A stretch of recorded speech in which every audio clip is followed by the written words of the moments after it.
insyaallah. Assalamualaikum warahmatullahi wabarakatuh. Bismillahirrahmanirrahim. Alhamdulillahi rabbil alamin. Wassalatu wassalamu ala asyrafil anbiya'i wal mursalin wa ala alihi wa sahbihi ajma'in. Subhanaka la ilma lana illa ma 'allamtana innaka antal alimul hakim. Rabbi shrah li sadri wa yassir li amri wa hlul 'uqdatam min lisani yafqahu qawli. Rabbana zidna ilma warzuqna fahma. Amin amin ya rabbal alamin. Alhamdulillah, tuan-tuan dan puan-puan yang dirahmati Allah Ta'ala, kita sambung lagi bacaan kitab Bustanul Arifin yang dikarang oleh Al-Imam Yahya bin Sharaf An-Nawawi rahimahullahu ta'ala, yang wafat pada tahun 676 Hijrah. Jadi kita baca tajuk baru, fasal baru, faslun fi haqiqatil ikhlas wa sidqi. Ada fasal tu? Ada. Faslun fi haqiqatil ikhlas wa sidq. Faslun fi haqiqatil ikhlas wa sidqi. Fasal mengenai hakikat ikhlas dan tulus, jujur. Baik, sekarang ni kalau mereka yang pakai kitab macam saya, muka surat 92. Dan kalau mereka yang pakai kitab yang disediakan dalam PDF, ialah muka surat 137. 137. Baik. Faslun fi haqiqatil ikhlas wa sidqi. Fasal mengenai hakikat ikhlas dan benar. Ini satu fasal mengenai hakikat ikhlas dan benar. Al-ikhlas wa sidqi. Sidqi ini terjemah dia benar. Maksudnya seorang yang benar-benar dia tulus kepada Allah Ta'ala. Sidq, benar. Seorang yang benar-benar tulus kepada Allah Subhanahu wa Ta'ala. Baik. Sekarang ni Al-Imam An-Nawawi rahimahullah ta'ala, beliau nak terangkan kepada kita antara perbicaraan yang utama di dalam ilmu tasawuf ialah ikhlas. Dan ini antara merupakan perkara yang utama dibincang, perkara yang pertama-tama dibincang di dalam ilmu tasawuf. Baik. Ammal ikhlasu faqala Allah Ta'ala wa ma umiru illa liya'budullaha mukhlishina lahuddin. Wa ma umiru illa liya'budullaha mukhlishina lahuddin. Al-ayata. Adapun ikhlas, amal ikhlas, adapun ikhlas itu, maka Allah Subhanahu wa Ta'ala telah berfirman. Allah berfirman mengenai ikhlas. Wa ma umiru, tidaklah mereka diperintahkan, mereka iaitu ahli kitab, melainkan liya'budullaha mukhlishina lahuddin, melainkan supaya mereka menyembah Allah Ta'ala, mereka beribadah kepada Allah Ta'ala dalam keadaan mukhlishina lahuddin, dalam keadaan mereka mengikhlaskan agama kepada Allah Subhanahu wa Ta'ala. Jadi dalam ayat ini yang nak ditekankan ialah berkenaan dengan ikhlas, iaitu mukhlishina lahuddin, iaitu ahlul kitab, mereka diperintahkan supaya mereka beribadah menyembah Allah Ta'ala dalam keadaan ikhlas semata-mata kerana Allah Subhanahu wa Ta'ala. Di dalam ayat ini diperintahkan supaya mereka beribadat dengan ikhlas kepada Allah Ta'ala. Wa rawaina an Hudzaifah bin Yaman radhiyallahu anhuma qala sa'altu Rasulullah sallallahu alaihi wasallam 'anil ikhlasi ma huwa. kami meriwayatkan daripada, bila kata kami maksudnya siapa? Pengarang kitab ni, Al-Imam An-Nawawi rahimahullah ta'ala. Kami meriwayatkan daripada Sayyidina Hudzaifah bin Al-Yaman radhiyallahu anhuma. Bila Imam Nawawi kata kami meriwayatkan, ialah bermakna sanadnya ada pada Imam Nawawi rahimahullah ta'ala, tetapi Al-Imam An-Nawawi rahimahullah ta'ala, beliau tidak mendatangkannya secara terperinci, ringkasan saja. Kami meriwayatkan daripada Sayyidina Hudzaifah bin Yaman radhiyallahu anhuma, beliau telah berkata, aku telah bertanya kepada Rasulullah sallallahu alaihi wasallam anil ikhlasi ma huwa, mengenai ikhlas apakah dia. Aku bertanya kepada Rasulullah sallallahu alaihi wasallam tentang ikhlas, apakah dia ikhlas itu. Faqala, lalu baginda telah bersabda, sa'altu Jibrila anil ikhlasi ma huwa, aku telah bertanya kepada Jibril tentang ikhlas, apakah dia. Faqala, maka Jibril telah berkata, sa'altu Rabbal Izzati anil ikhlasi ma huwa. Jibril berkata, aku juga telah bertanya kepada Rabbul Izzah. Rabbul Izzah mana Allah Ta'ala. Aku telah bertanya kepada Rabb, Tuhan yang mempunyai keagungan, tentang ikhlas, apakah dia. Faqala, lalu Allah Subhanahu wa ta'ala, maka Allah Ta'ala telah berfirman, sirrun min asrari. Ikhlas itu ialah sirrun min asrari, rahsia daripada rahsia-rahsiaku. Istauda'tuhu qalba man ahbabtuhu min ibadi. Istauda'tu maksudnya ikhlas ialah rahsia daripada rahsia-rahsiaku. Aku simpan rahsia itu. Istauda'tu ni maksudnya aku serahkan sebagai simpanan. Mana aku simpankan lah.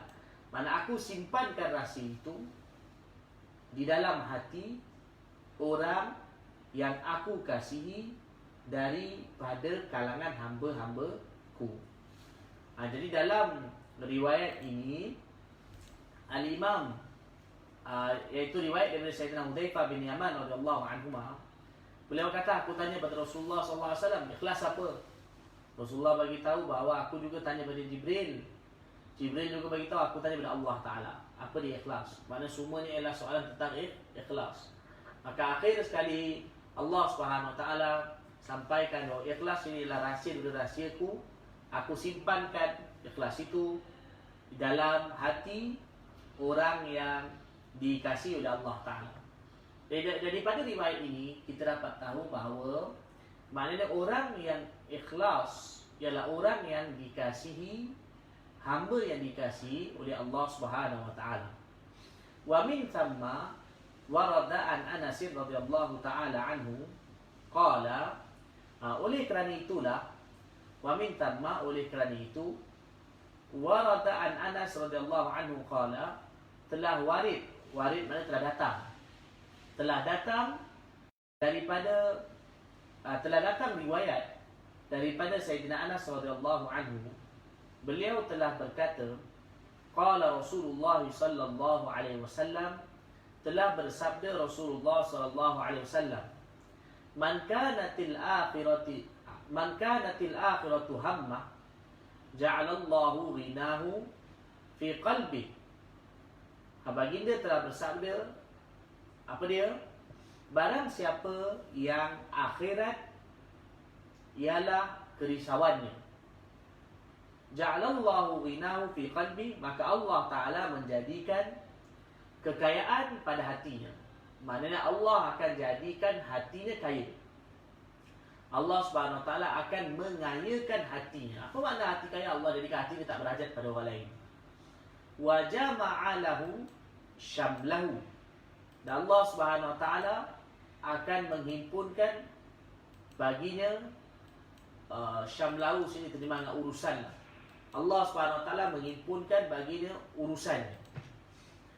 Wa atatu dunya wa hiya raghimah, dan dunia akan datang kepadanya dalam keadaan hina. Wa hiya raghimah, dalam keadaan dunia itu hina. Wa man kanatid dunya hammah, dan barang siapa yang adalah kerisauannya dunia, mana barang siapa yang mana dunia adalah kerisauannya, barang siapa yang dunia adalah kerisauannya, ja'alallahu faqrahu baina ainaihi, maka Allah menjadikan kefakiran atau kemiskinan baina ainaihi, di hadapan kedua matanya, antara kedua matanya. Mana Allah jadikan kemiskinan terbayang-bayang di hadapan, terbayang-bayang di hadapan mata dia. Allah Ta'ala menjadikan kemiskinan sentiasa terbayang di hadapan matanya. Wa farraqa alaihi syamlah, Allah Ta'ala akan mencerai-beraikan kepada dia urusannya. Walam ya'ti minad dunya, dan tidak datang kepadanya daripada dunia melainkan apa yang Allah Subhanahu Wa Taala tetapkan untuknya.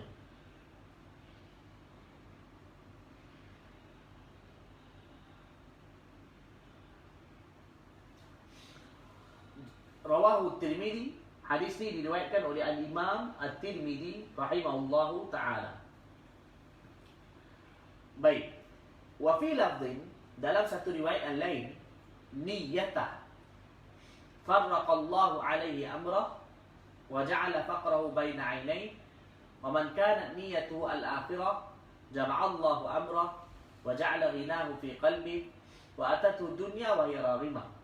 Ini hanya perbezaan lafaz riwayat. Dalam satu riwayat lain, dalam lafaz lain, kalau tadi disebutkan bahawa siapa yang mana akhirat adalah kerisauannya, yang dalam lafaz lain, iaitu dalam riwayat Ibnu Majah dan Ibnu Hibban, iaitu disebutkan barang siapa yang mana akhirat, barang siapa yang menjadikan dunia sebagai niat dia, mana barang siapa yang niatnya adalah dunia, maka Allah akan mencerai-beraikan urusannya, dan Allah akan menjadikan kemiskinan terbayang-bayang di hadapan kedua matanya.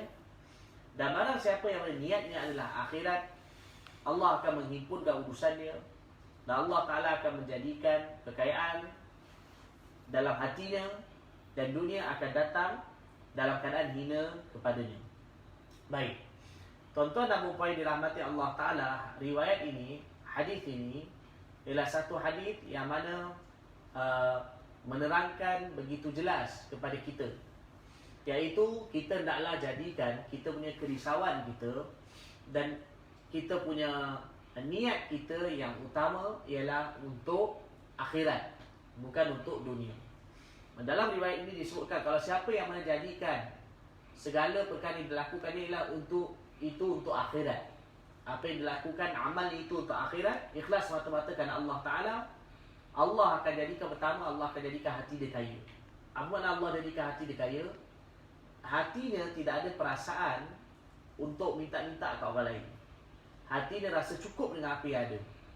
Dan Allah akan himpunkan urusan. Apa makna Allah himpunkan urusan? Allah Ta'ala akan mudahkan urusannya. Kenapa Allah Ta'ala sebutkan Allah himpunkan urusan? Tak disebutkan Allah mudahkan urusan. Mudahkan urusan itu ialah kesimpulan. Tetapi yang dalam hadis ini disebutkan Allah akan himpunkan urusan. Himpunkan urusan ialah sebenarnya bermakna seorang, sebagai contoh, dia ada sebagai contoh, dia ada pendapatan. Mungkin dia ada pendapatan, tetapi pendapatan dia itu berterabur, satu kat sana, satu kat sana, satu kat sana. Kalau dia nak pergi ambil, maka dia perlu ambil masa yang lama. Dari sana kena kejar, dari sana bekerja, pergi sana pula, dan pergi sana pula, pergi sana pula. Masa dia habis begitu saja kerana untuk dapatkan benda-benda dunia tersebut. Tetapi bila Allah Ta'ala mudahkan, bagaimana caranya? Allah himpunkan, dia dekatkan, maka mudah untuk dia lakukan urusannya itu. Perumpamaannya, para ulama ada bagi satu perumpamaan yang begitu mudah difahami dalam perkara ini. Sebagai contoh, satu orang dia ada ayam. Dia ada ayam, kita bagi makan dedak kan. Ayam kita bagi makan dedak. Satu orang yang dia ambil dedak dan dia tabur. Dia tabur jauh-jauh. Jadi dedak tu pun satu sana, satu sana, satu sana, satu sana. Ayam itu dia dapat makan dedak tu. Tapi dia terpaksa ambil masa yang lebih untuk nak pergi ke sana kemari untuk nak makan dedak tu. Tetapi kalau satu orang tu dibagi makan ada ayam, dia letak dalam satu bekas dedak, dia letak depan ayam tu. Maka ayam tu dapat makan dedak di satu tempat. Tak perlu nak lari ke sana, lari ke sini, lari ke sana ke sini, dia mudah untuk makan dedak tu. Maka begitulah perumpamaannya. Jadi seorang yang mana dia jadikan dia punya kerisauan dia, destinasi dia, dia punya tumpuannya hanya kepada akhirat, maka urusannya Allah himpun, Allah akan mudahkan urusannya. Dan dunia akan datang dalam keadaan hina kepada dia. Dunia akan datang dalam keadaan hina pada dia. Maksudnya dia tak ada nak pun, dia tak ada tamak pun, tapi dunia tu datang menyembah di kakinya.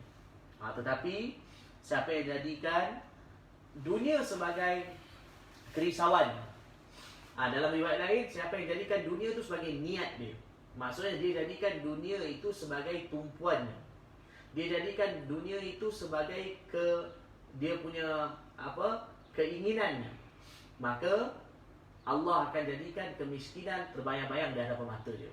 Setiap masa takut ni habis, takut tak cukup, takut tak cukup, dan Allah akan cerai-beraikan urusannya. Kalau tadi Allah himpunkan, tapi kalau dia jadikan dunia kerisauan dia ataupun dunia sebagai niat utama dia, maka Allah cerai-beraikan urusannya. Dan dunia yang datang bagi dia hanya sekadar mana yang Allah Ta'ala tetapkan untuk dia. Banyak tu dia dapat. Dia tak dapat lebih daripada itu. Baik. Kemudian Al-Imam An-Nawawi rahimahullah sambung lagi. Thumma alam anna al-ikhlasa fi niyyati wa aslu ta'at. Kemudian ketahuilah oleh kamu bahawasanya al-ikhlasa fi niyyah, bahawasanya ikhlas pada niat ialah merupakan asal pada ketaatan. Maknanya iaitu dalam iaitu berniat dengan ikhlas ialah merupakan ketaatan yang paling utama. Aslu ta'at ialah memberi makna ketaatan yang dilakukan, punca ataupun pokok kepada ketaatan itu ialah dilihat kepada ikhlas. Id qad warada, kerana ada warid, kerana sesungguhnya telah warid makna datang riwayat. Inna rajula ma'a ahli wa waladi wa sayfuhu yaqturu daman fi sabilillah. Kerana adanya warid riwayat, datang riwayat, sesungguhnya seorang lelaki dia bersama dengan ahli keluarganya dan anak-anaknya, wa sayfuhu yaqturu daman fi sabilillah, tetapi pedangnya menitis darah di jalan Allah Ta'ala. Dia duduk dengan ahli keluarga dia, tapi pedang dia menitis darah di jalan Allah Subhanahu wa Ta'ala. Apa makna dia? Lelaki ini walaupun dia duduk dengan ahli keluarga dia kerana sesuatu halangan, tetapi niatnya ialah untuk berjihad di jalan Allah Ta'ala. Dan dalam jihad secara umumnya berlaku perang, qital, ada orang terbunuh. Jadi walaupun dia duduk bersama ahli keluarga dia, tetapi pahala jihad dia dapat. Pahala jihad yang dia dapat. Maknanya dia betul-betul niat ikhlas untuk pergi berjihad, tetapi mungkin kerana satu halangan tak dapat pergi jihad, tapi pahala jihad dia dapat. Maknanya seolah-olah pahala berperang di jalan Allah Ta'ala, bunuh musuh dengan pedang sehingga pedang tu menitis darah, pahala itu dia dapat. Itu makna yang disebutkan di dalam riwayat ini. Wa innahu la yuktabu lirajuli as-sadaqatu wa lam yatasaddaq. Ini riwayat lain. Dan juga sungguhnya dituliskan untuk seseorang itu pahala sedekah, sedangkan dia tak sedekah pun. Ada juga orang yang lain, dia dapat pahala sedekah, sedangkan dia tak ada mengeluarkan sedekah. Maksudnya dia tak ada pun bagi harta pada orang sedekah, tapi dia dapat pahala sedekah. Ini kenapa? Kerana niat yang ikhlas.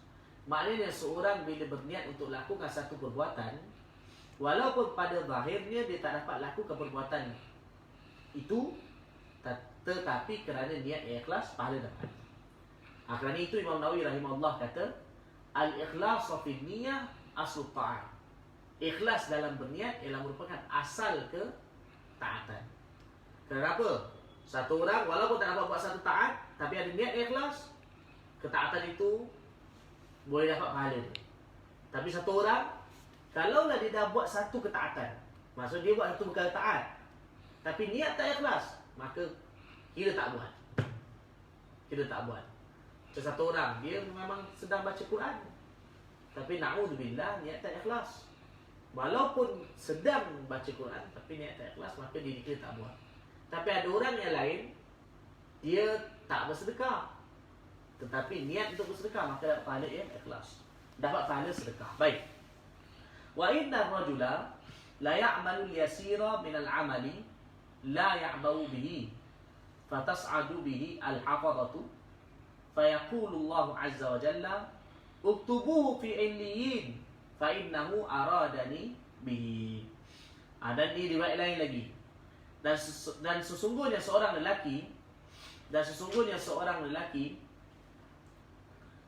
la ya'malu al-yasira min al-amal, dia melakukan atau dia mengerjakan amalan yang sedikit. Seorang lelaki mengerjakan amalan yang sedikit, la ya'ba'u bihi, yang mana dia tidak pun, la ya'ba'u bihi ni terjemah dia maksudnya dia tidak pun mengambil berat mengenai amalan tersebut. Maksudnya dia pun tidak memberi perhatian kepada amalan tersebut. Amalan kecil, tetapi apa dia berlaku? Fatas'adu bihil hafadatu, tetapi malaikat yang menjaga amalan atau malaikat yang ditugaskan dengan amalan membawa naik amalan itu, fayaqulullahu azza wa jalla, lalu Allah Ta'ala pun berfirman, uktubu fi illiyin, tuliskanlah dia atau golongkanlah dia, tuliskanlah dia berada di kalangan illiyin. Tuliskanlah dia di kalangan dalam illiyin, kan?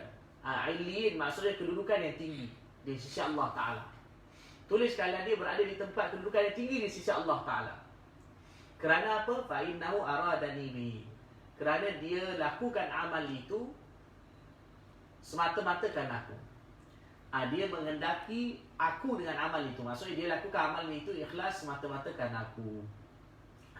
Ini riwayat lain, iaitu Nabi SAW, ini riwayat lain disebutkan bahawa ada satu orang, dia buat satu amalan yang mungkin amalan simple, amalan yang dia sendiri tak ada rasa amalan tu hebat, amalan biasa je. La ya'bau bihi tu maksud dia pun tak hiraukan amalan tu, amalan biasa. Tetapi dia lakukan amalan tu semata-mata kerana Allah Ta'ala. Lalu malaikat bawa naik amalan tu, dan Allah Ta'ala berfirman, wahai malaikatku, amalan tu tuliskan dia dalam illiyin, maksudnya di tempat yang khas, yang tinggi di sisi Allah Ta'ala. Kerana apa? Kerana amalan tu dilakukan ikhlas semata-mata kerana Allah Ta'ala, walaupun amalan kecil. Wa min huna warada niyatul mu'mini khairun min amalihi. Daripada sinilah, makna kerana inilah, daripada sinilah, daripada riwayat seumpama tadi, warid, mana datang riwayat yang disebutkan niyatul mu'min khairun min amalihi. Niat orang beriman adalah lebih baik daripada amalnya. Wa niyatul kafiri syarrun min amalihi. Dan niat orang kafir adalah lebih buruk daripada amalnya. Kan tadi kita bacakan, ikhlas tu begitu hebat kesannya, sehingga kan kalau amalan tu tak buat pun dapat pahala. Maka kali itu disebutkan bahawa niat orang beriman lagi baik daripada amalnya, dan niat orang kafir lebih buruk daripada amalnya. Qila, di sini ada penjelasan Imam Nawawi rahimahullah bawakan. Qila arada bihi, qila mana dikatakan. Dikatakan mana ada pendapat. Apa penjelasan ucapan tadi itu? Hadis di atas. Qila arada bihi khairun min amalil kafir. Iaitu baginda memaksudkan, baginda menghendaki dengan ucapan baginda niatul mukmin khairun min amali itu, apa maksud dia? Iaitu niat orang beriman tu lebih baik daripada amal orang kafir. Dan niatul mukmin khairun min amali, maksudnya niat orang beriman ialah lebih baik daripada amalan orang kafir. Satu pendapat. Maksudnya iaitu orang kafir kalau dia buat kerja satu pekerjaan, orang beriman hanya berniat dia. Niat orang beriman yang belum buat lagi pekerjaan tu adalah lebih baik daripada pekerjaan orang kafir. Pekerjaan baik orang kafir, bukan pekerjaan jahat, pekerjaan baik. Nak beritahu bahawa kuatnya kesan, hebatnya kesan niat orang beriman. Ini satu pendapat.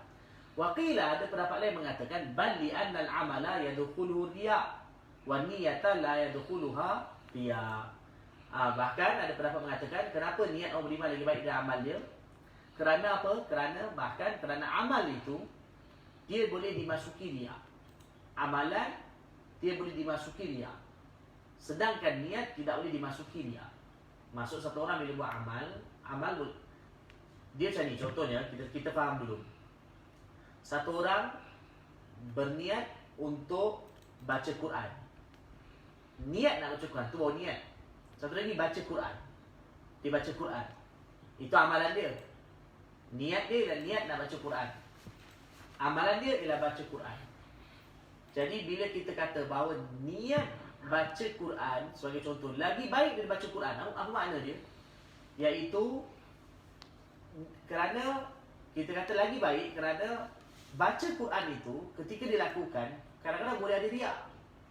Tapi niat nak baca Quran ialah tidak berlaku riak. Sebab kenapa?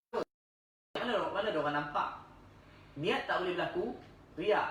Kerana apa? Satu orang bila berniat, niat benda tak nampak. Macam mana nak riak dengan benda yang tak nampak? Riak itu berlaku bila benda tu nampak. Perkara itu dilihat. Kan macam baca Quran, macam buat apa sedekah dan sebagainya. Jadi kerana itu dikatakan niat lagi baik daripada amal. Kerana amal boleh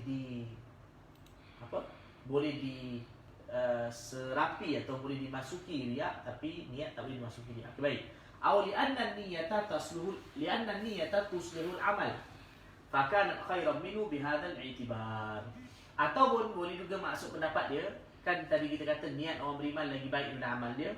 Atau satu lagi pendapat mengatakan bahawa kerana niat itu dia ingin memperbaiki amal. Kerana niat itu memperbaiki amal. Maka khairan minhu, maka kerana itulah, maka jadilah niat itu lebih baik daripada amal dari sudut ini. Bihadzal i'tibar, dari sudut ini. Jadi oleh kerana niat itu, satu orang bila berniat dia ikhlas, maka niat itu akan membantu amal itu menjadi baik. Maksud niat itu memperbaiki amal. Jadi kerana itu kita katakan bahawa niat lagi baik dari amal dari sudut ini. Sedangkan kadang-kadang amal tu lagi berat untuk dilakukan. Niat tu senang dia. Wa fi riwayatin niyatul mu'mini ablaghu min amali. Dalam satu riwayat lain, riwayat lain ni adalah Musnad Syihab dalam kitab Syu'abul Iman, iaitu riwayat Sayyidina Anas bin Malik radhiyallahu anhu. Dalam satu riwayat lain disebutkan bahawa niat orang beriman lebih sampai daripada amalannya. Niyatul mu'min ablaghu min amali. Niat orang beriman lebih ablag ni lebih sampai atau lebih dalam atau lebih mendahului daripada amalnya. Ini riwayat lain lah. Jadi sama ada niyatul mu'min khairun min amali ke, niyatul mu'min ablaghu min amali ke, ini ialah makna lebih kurang sama. Kalau kita terima ablaghu ni lebih sampai. Niat orang beriman lebih sampai, melebihi daripada amal dia. Sebab kadang-kadang amal ada riak, niat tidak ada riak. Semoga penerangan yang kita baca berkenaan dengan niat tadi, ikhlas tadi, kita dapat ambil iktibar, kita dapat manfaat. Yang penting bagaimana kita usahakan dalam setiap amalan kita tidak ada riak, dan kita ikhlas mata-mata kerana Allah Ta'ala. Wallahu a'lam. Wa sallallahu ala sayyidina Muhammadin nabiyil ummi wa ala alihi wa sallam. Subhanallah wa bihamdihi, subhanakallahumma wa bihamdika, asyhadu an la ilaha illa anta, astaghfiruka wa atubu ilaik. Subhana rabbika rabbil izzati amma yasifun. Wassalamu alaikum warahmatullahi wabarakatuh.